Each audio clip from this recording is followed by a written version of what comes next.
keeps us in our tracks.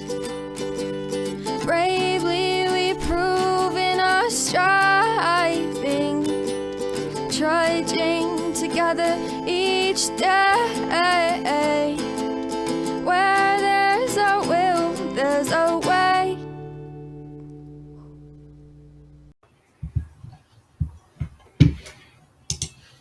Good afternoon again.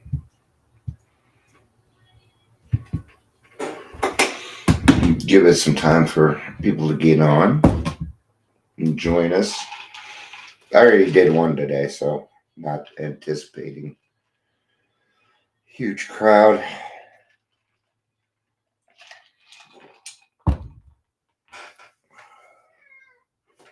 No, come here. Come here. I don't know what's going on with him today, but you're meowing a lot. You just went up in that window, huh? Here. I'll help you get up in the window, Kitty. There you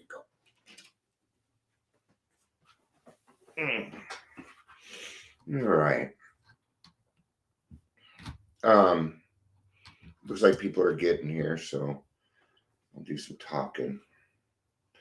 Today I'm gonna be reading out of Language of the Heart. And hello, it says Facebook user, so I don't know who you are. So you might want to say your name. It does that sometimes. I apologize, but it's a Language of the Heart, and it is. Bill used to write the Grapevine. Right? So a lot of these are Grapevine readings back from the day. And they're kind of enjoyable. I like reading them because it gives us an idea of the history of AA, what it was like, what Bill and Bob kind of anticipated for AA in the future. And I think this is going to be a good read today. So, yeah.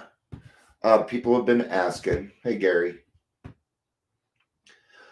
People have been asking, so I will just let everybody know.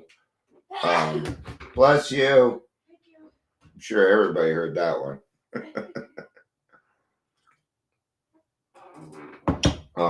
I do have depression going on, but I'm okay. I'm all right. Hey, Chris, good to see you. When I'm depressed, I sleep a lot. A lot of things go on. There's no real reason for it, but I'm doing okay. All right. Okay. My depression doesn't really come with wanting to hurt myself or other people. I just feel down. That's it. So, all right, let's get started. Welcome to Daily Trudge. I'm Dion. I'm going to be your host. If you're here, please say hello, whether you're watching the live or the rewatch. This isn't too long. It's about a page and a half total.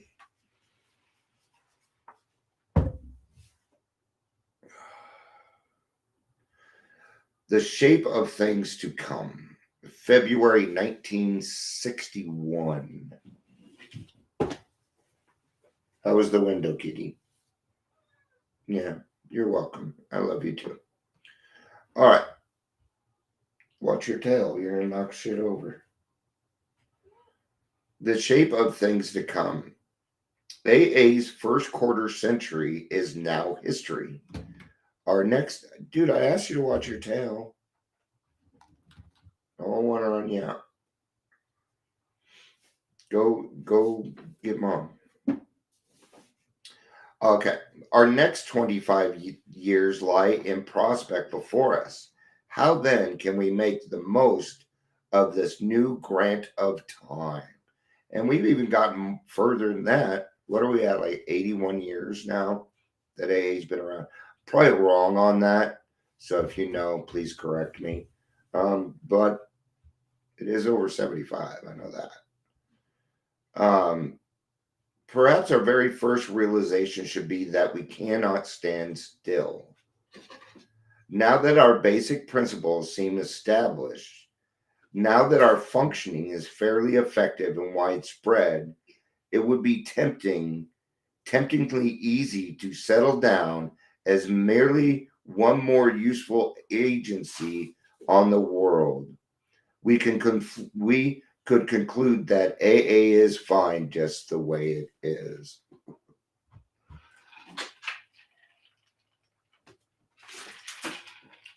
Yet, how many of us, for example, would presume to declare, well, I am sober and happy. What more can I want or do? I'm fine the way that I am. We know that the price of such self-satisfaction is an inevitable backslide, punctuated at some point by a very rude awakening. We have to grow or else deteriorate. For us, the status quo can be only for today, never for tomorrow. Change we must. We cannot stand still. The switch to Zoom is a great example of that. See, AA is malleable, which means that you can shape it into a form, into any form that you need to. Right? It still has no say on outside things. AA is about helping people get and stay sober. That is what it's about. It is about helping you find a power greater than yourself for you to live this life, because this shit's tough, man.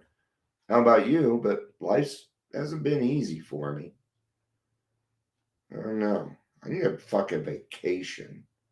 I need to get out of town. All right. Just how then can AA go on changing for the better? Does this mean that we are to tinker with our basic principles? Should we try and amend our 12 steps and 12 traditions? Here, the answers would seem to be no. And I would probably give a quick no also, because I don't, I work with the steps and the traditions all the time, and I don't see any reason for change. Now, that does not mean that I'm not open-minded to hear about any kind of change. And is there a new change coming up? I don't know. I do know that you don't need to reinvent the wheel. The basics of the program haven't changed. Why? Because this is, the big book, I call it the Bible for dummies. Okay? This has been going on for thousands and thousands of years. AA didn't start this stuff.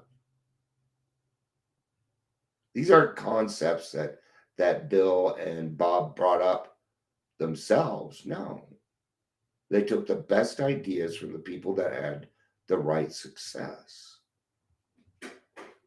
To think that we are smarter or more intelligent than the people before us, even 500 years ago, is silly.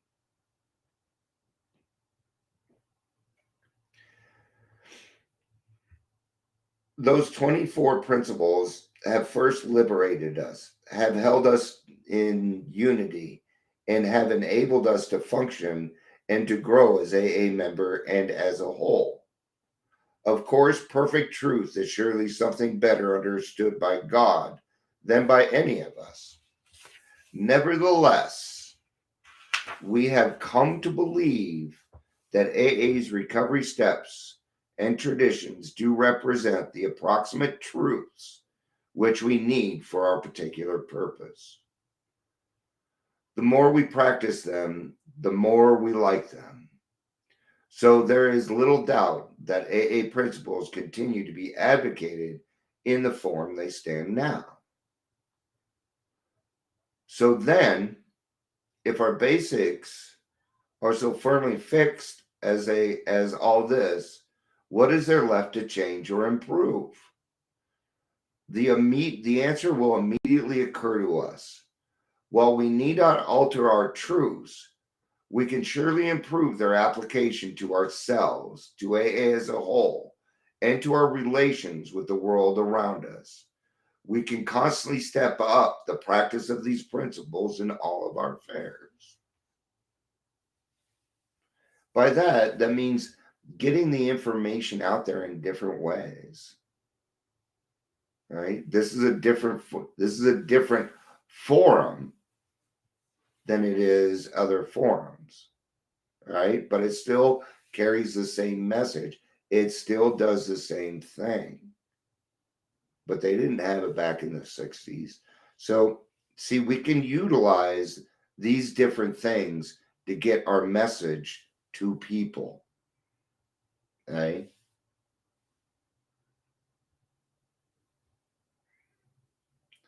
As we now enter upon the great phase of AA's life, let us therefore rededicate ourselves to an ever greater responsibility for our general welfare.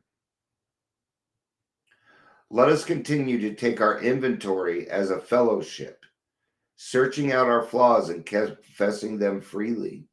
Let us devote ourselves to the repair of all faulty relations that may exist, whether within or without. And above all, let us remember the great legion who still suffer from alcoholism and who are still without hope. Let us, at any cost or sacrifice, so improve our communication with all these that may find what we have found, a new life of freedom under God. Cool stuff. All right. I can't do much. I can't do anymore. So thank you everybody for being here. I appreciate it. I love you. Peace out. And have